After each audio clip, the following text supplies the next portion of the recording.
Barghat SDOP ने झूठे प्रकरण दर्ज करने की दी धमकी। मध्य प्रदेश के सिवनी जिले के बरघाट एसडीओपी ललित गठरे पर पद का दुरुपयोग करते हुए जबरन पुलिस केस दर्ज करने का मामला सामने आया है। दरअसल सिवनी निवासी ऋतिक दीक्षित के दादा और एसडीओपी के पिताजी के बीच जमीन जायदाद को लेकर कोर्ट में मामला चल रहा है, जो न्यायालय में विचाराधीन है। और कल रात जब ऋतिक दीक्षित अपने बस ड्राइवर को उसका गांव छोड़कर अपनी जीप से लौट रहे थे, तभी रास्ते में खैरी टेक, जो कि सिवनी कोतवाली क्षेत्र के अंतर्गत आता है, में बरघाट एसडीओपी अपने क्षेत्राधिकार से बाहर जाकर अपनी गाड़ी में 2 सिविल में सिपाहियों को लेकर पहुंचे और ऋतिक पर जबरदस्ती गोकशी, गांजा और शराब का अपराध दर्ज करने की बात कहते हुए उसे गाड़ी में बैठा लिया। बरघाट थाने ले जाने को कहने लगे, लेकिन रास्ते में ही ऋतिक ने कहा कि नहीं, क्योंकि यह क्षेत्र कोतवाली पुलिस में आता है, मैं वही ले जाऊंगा। और यह कहकर उसने अपने घर की ओर गाड़ी मोड़ दी, जहां गाड़ी पहुंचते ही मोहल्ले के लोग आ गए और दबाव बनता देख एसडीओ भी अपने कर्मचारियों के साथ भाग खड़े हुए। हालांकि एसपी ने इस पूरे प्रकरण की जांच अतिरिक्त पुलिस अधीक्षक से करने की बात कही है और जांच के उपरांत दोषी पाया जाएगा तो उनके खिलाफ कार्यवाही की जाएगी।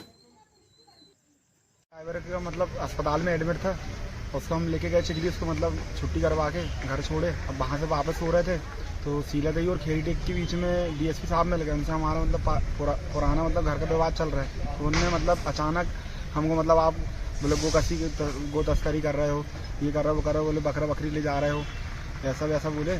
फिर गाड़ी चेक करो, गाड़ी में तो उनको कुछ नहीं मिला। फिर बाद में जब उनसे डायरेक्ट बात हुई तो मैंने बोला सर, मैंने कहा परेशान मत करिए, हमको जाने दीजिए। तो फिर वो बोलने लगा, रे ऐसा वैसा ये वो, आज बोले कल तुम्हारा वक्त था, आज मेरा वक्त है, बोले मैं तुमको बोले कुछ भी केस में फंसा दूंगा, बोले गांजा अफीम चाह रहा था, बोले कुछ भी रख दूंगा बोले गाड़ी में, अब भी बोले केस बन जाएगा, बोले क्या कर लोगे, ऐसा वैसा ये वो। बोले अब चलो, बोले तुम थाने। मैंने कहा ठीक है सर, थाने चलते हैं। अब हमको सिवनी खेरी टेक की बात थी, सिवनी थाने लाना था हमको। सिवनी थाने में लेके नहीं आए, हमको जबरदस्ती को लेके जाने लगे कहाँ, बरघाट थाना। बोले बरघाट उस तरफ चलो ढूंढो, मतलब गाड़ी उस तरफ काटने लगे, वो बाईपास से मतलब उस तरफ। तो हमने जबरदस्ती गाड़ी इधर काट के लेके हम सिवनी थाने चलेंगे। उतने में फिर हम मोहल्ले आ गए, दीदी बोलती घर आओ फिर थाने चलते हैं। तो मोहल्ले आए तो मोहल्ले वाले भी थे, सब थे। अब उन्होंने जैसे ही देखा वहाँ पर माहौल बिगड़ गया तो वो वहाँ से तुरंत वापस चले गए। एसपी साहब से क्या शिकायत की? एसपी साहब से शिकायत की है कि सर वो हमें मतलब परेशान कर रहे हैं, मतलब हमारा मतलब घर का से मतलब मैटर है, तो विषय में मतलब हमें मतलब परेशान कर रहा है। वो हमारा मतलब व्यक्तिगत मामला है, लेकिन उनको मतलब पद में रहने के बाद हमको ऐसा परेशान नहीं करना चाहिए। लेकिन वो पद में रहने का मतलब नाजायज फायदा उठा रहे हैं। मतलब ललित गठरे बरघाट। इसके पहले भी उन्होंने 1-2 बार हमको बहुत परेशान किया है। गाड़ी बस पर चलती है, बस के पास भी आया, बस के पास भी पूछताछ करना, ये करना वो करना। लेकिन अभी इन्हें कुछ ज़्यादा ही हरकतें करेगी, मतलब ज़बरदस्ती गाड़ी रोक के और मतलब उसमें कोई भी चीज़ मतलब हमारे ऊपर कुछ भी इल्ज़ाम लगाने की, ये कर दूंगा वो कर दूंगा, ये मतलब उसके मेरे पास मतलब साथ में मेरा दोस्त भी था, उसके सामने उन्होंने ये सब बातें बोली।